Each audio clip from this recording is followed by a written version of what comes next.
and welcome back to Coffee Talk Tuesdays with me, Kelsey, and Town Crier Social, where we sit down each and every Tuesday to give you some insight on how to maximize your business on social media. So grab your coffee, because today we're talking about email marketing. So I'm sure a lot of you are thinking email marketing's kind of outdated, but in 2017, there was 3.7 billion active global email users. That's a pretty big market. And 89% of digital marketers said that they use emails as their primary channel for lead generation. So we're going to give you 5 tips today on how to write a good email. So first off, you want to make sure that you have a clever and eye-catching title. You have to think we are all so inundated with emails these days that you really want something that draws in your potential clientele. But make sure that it's not all in caps and you're not trying to draw too much attention to yourself, because that could just get dismissed as annoying. Second, you want to make sure that you personalize your emails. Now, there is some code that you can write in that will actually take the name out of your database and put it into the person's email. So for instance, it'll say, "Hello, Kelsey," and that really gives it a nice personal touch. You also want to make sure that you're using segmented lists for your emails. Now you're going to do this because not everyone wants to know the same information. So you're going to have different lists in order for people to be grouped by their interests and what information they may want to know about. Third, you want to use interesting graphics. It could be a picture, a video, even a GIF. This way, you make your email a bit more entertaining and easier to read. But make sure that your text to graphic ratio is on par. You don't want to have too much imagery, but you also don't want to have too much text either. The fourth tip is make sure that your email is designed for both mobile and desktop.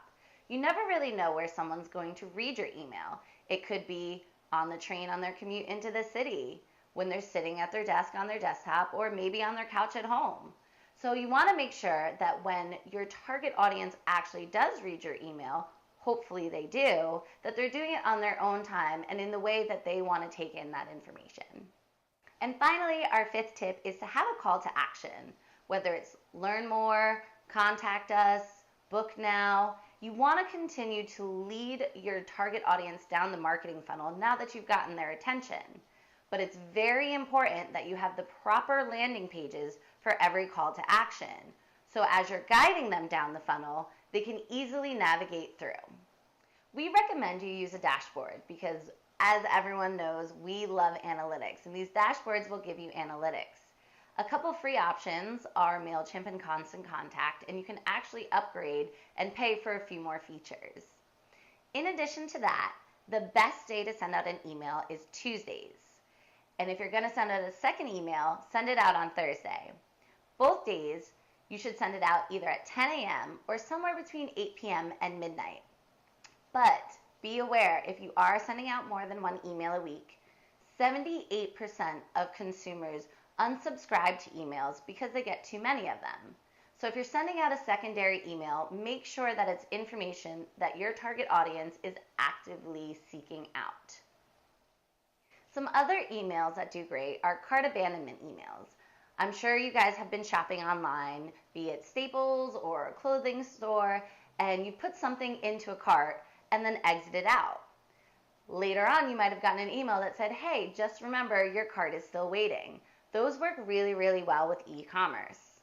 So do welcome emails. If you join a group or if you sign in to, say, Staples or an online clothing store to create a customer login, sending a welcome email that says, "Hey, welcome to the club," is really, really great as well.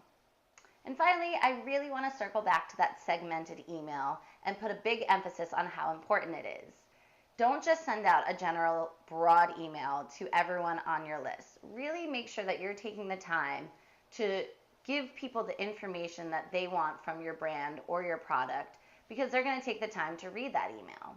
Segmented emails get approximately a little bit over 14% more open rates. And the click-through rate is actually over 100% than just general branded emails. So really make sure that you're honing in and you're seeking out that target market. Thanks again for tuning in with me, Kelsey, and Town Crier Social for Coffee Talk Tuesdays. As always, we'd love to hear from you. Leave a comment below. Shoot us an email if you have any questions at all. Don't forget, sign up for that private Facebook group, Town Crier Social Media Marketing Group, where I'm actually going to be putting in the code that you can enter into your emails to make it more personalized. And don't forget to like us on Facebook, Instagram, and Twitter at Town Crier Social. Tell your friends, and we'll see you next week.